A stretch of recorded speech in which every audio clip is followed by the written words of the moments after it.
تو وہ یاد کر لیں تو آپ کو اشتر کا نام یاد آ جائے گا. تو جب ہم آگے جو جیپ ٹریک تھا وہ خراب تھا یعنی داسو گاؤں سے آگے, اور اب ہم نے ٹریکنگ کرنی تھی, اور یہ ایک جس کو کہتے ہیں کہ ایک بالکل ایک سرپرائز تھا ہمارے لیے, کیونکہ یہ ایکسپیکٹڈ نہیں تھا. اور وہ جو چڑھائی تھی وہ میں نے پہلے جا کے دیکھی تو وہ بالکل ہی مطلب سیدھی چڑھائی تھی, تو مجھے لگ رہا تھا شاید آپ یہاں سے اس چڑھائی کو دیکھ کے واپس ہو جائیں گے. اور میں نے کیمرہ جو تھا وہ ریڈی رکھا ہوا تھا, اور ناظرین کو بھی دکھا بھی دیتے ہیں, کیونکہ میں یہ چاہ رہا تھا کہ وہ چڑھائی پہ جب آپ کی پہلی دفعہ نظر پڑے تو میں چاہ رہا تھا کہ وہ تاثرات جو ہیں وہ نوٹ ہو جائیں. تو ناظرین جو ہیں وہ یہ دیکھ سکتے ہیں کہ یہ طاہر صاحب کی پہلی دفعہ چڑھائی کے اوپر نظر پڑتی ہے, اور کوئی خاص تاثرات نہیں ہیں. تو یہ طاہر صاحب یہ جو کوئی خاص تاثرات نہیں تھی, اتنی عجیب و غریب چڑھائی دیکھ کے, یعنی سٹارٹ ہی اتنی خوفناک چڑھائی سے ہو رہا تھا اس پورے ٹریک کا, تو کوئی خاص آپ کے چہرے پہ کوئی ایسا تاثر نظر نہیں آیا؟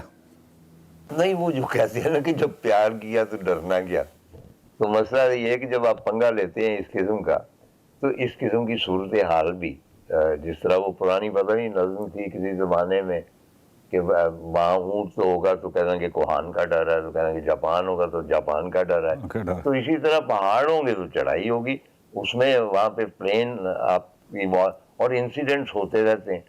اور یہ چڑھائی کوئی اتنی زیادہ نہیں تھی, صرف یہ تھا کہ کوئی ایکسپیکٹ نہیں کر رہے تھے, ہمارے ذہن میں یہی تھا کہ جیپیں ہیں ہماری کیمپنگ سائٹ سے چلی جائیں گی اور ہم کیمپ کر لیں گے. تو ہمیں 1-1.5 گھنٹہ, اور ظاہر ہے کہ وہ مشکل تھا, ہمارے بدن نہیں تھے, ٹیون نہیں تھے, اور ظاہر ہے کہ دن بدن مجھ میں بھی شکت کم ہوتی جا رہی, اور اس میں مجھے اس لیے بھی تھوڑا سا ہوا کہ پتہ نہیں میں چل سکتا ہوں یا نہیں چل سکتا, یا پہنچ سکتا ہوں یا نہیں پہنچ سکتا. لیکن جس طرح وہ ایک ہے نا کہ جب آپ کوئی کام کرنے کا تہیہ کر لیں تو کو غیبی قوتیں جو ہیں تمام تر وہ مستعد ہو جاتی ہیں آپ کی مدد کرنے پر اگر آپ تہیہ کر لیں. تو میرا خیال ہے کہ میں بھی جب تہیہ کیا کرتا تھا کہ جانا ہے حراموش جانا ہے یا فلاں جگہ پہنچنا ہے, تو پہاڑوں کے اندر جو پراسرار قوتیں ہوتی ہیں نا وہ میری مدد کو آتی. طاہر صاحب چڑھائی تو خیر بہت مشکل تھی, اور مجھے یاد ہے کہ بارش آ گئی تھی, طوفان, بہت تیز ہوا تھی سلپی سے پہلے, اور ایسی ہی کسی جگہ پہ میں نے ڈاکٹر احسن سے پوچھا تھا کہ کیسا ہے ٹریک تو بہت مشکل ہے, تو وہ ایک جگہ ہانپتے ہوئے انہوں نے کہا تھا کہ مجھے لگتا ہے کہ مجھے اپنی اماں کی خدمت میں میرے سے کوئی کوتاہی ہو گئی ہے, اور اس کہنے کا ان کا مطلب یہ تھا کہ شاید یہ اسی کوتاہی کی سزا ہے. یہ جو ٹریک تو مشکل تھا. سلپی جو کیمپنگ سائٹ ہے, جب ہم وہاں پہنچتے ہیں وہاں رات گزارتے ہیں, اور آپ کو یاد ہے کہ رات کو کتنی خوفناک لینڈ سلائڈنگ, مسلسل پوری رات بارش, گڑگڑاہٹ کی آواز, تو وہ سب کچھ آپ کو یاد ہے؟ نہیں, لیکن وہ خوبصورت رات تھی نا. اب یہ کیا ہوا, جس طرح ہم یہاں پہ سوتے ہیں ڈیفینس میں, اسی طرح کی ایک اور رات وہاں پہ آ جائے. اگر بارش ہوگی تو پہاڑوں کی بارش ہوگی, اور گڑگڑاہٹ ہوگی تو ہو سکتا ہے کہیں پودا نیچے گر رہا ہو, اور یہی تو ساری ایکسائٹمنٹ ہے. Your tent is leaking and your sleeping bag is getting wet and it's just miserable.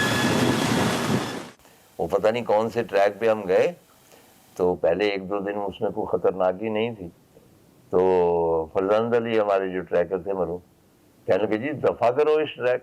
میں نے کہا کیا ہوا اتنی خوبصورت, کہنے لگے اس میں کوئی خطرناکی نہیں ہے, کہیں پھسلنے کا امکان نہیں ہے, کسی درار میں گر کر ہلاک ہونے کا امکان نہیں ہے, فوت ہونے کا کوئی نہیں, تو ایسی ٹریکنگ کو کیا کرنا ہے. تو جب تک اس قسم کی آمیزش نہ ہو خطرے کی, وہ لطف نہیں آتا. طاہر صاحب گجر صاحب کا کردار بہت ہی دلچسپ ہے. وہ گجر بھی ہیں, وہ اپنے آپ کو کاؤ بوائے بھی کہلاتے تھے. وہ ہیٹ صبح انہوں نے سلپی میں پہنا تھا صبح جب ہم ناشتہ کر رہے تھے, آپ کو یاد ہے؟ اور یہ آپ کے بڑے عزیز ترین دوست بھی ہیں, تھوڑا سا ان کے بارے میں بتائیے گا. گجر صاحب جو ہے وہ مطلب ہے کہ آپ نے دیکھ ہی لیا کہ جو مال ٹاؤن پارک کے 3 ساتھی نسیم, خواجہ اور گجر, یہ تینوں ہمارے ساتھی ہو گئے. کیونکہ میں کہانیاں سناتا رہا, اور میں آپ کو پتہ ہے کہ بھائی میں خود ایک فریبی شخص ہوں, لوگوں کو پہاڑوں کے فریب دیتا رہتا ہوں, صبر کے فریب دے دیتا ہوں, کتابوں کے کہ یہ پڑھی. تو وہ ذرا مطلب میرے جھانسے میں آ گئے, تو انہوں نے بھی قصد کر لیا کہ ہم جائیں گے. ظاہر ہے کہ ان کو کانسیپٹ نہیں تھا. وہ پہلے دن جو چڑھائی تھی اس کے بعد انہوں نے تھوڑا سا مطلب کہا کہ بھائی ہمیں پتہ نہیں تھا کہ یہ یہاں پہ ہوگا، تو وہ انہوں نے ایک کاؤ بوائے ہیٹ ساتھ لے کے آئے تھے. میں نے کہا یہ کس لیے؟ کہنے کہ ہم گجر ہیں، تو گجر مینس کاؤ بوائے. ان کا خیال ہے کہ کاؤ بوائے جتنے بھی امریکہ کے ہیں وہ گجر ہیں، تو مجھے ہیٹ پہننا چاہیے. وہاں امریکہ سے لے کے آئے تھے، تو وہ بس ہیٹ پہن کے تھرو مطلب جتنے دن بھی ہمارے ساتھ چلے وہ ہیٹ پہن کے چلے گئے اور کہتے تھے کہ ہمیں کاؤ بوائے.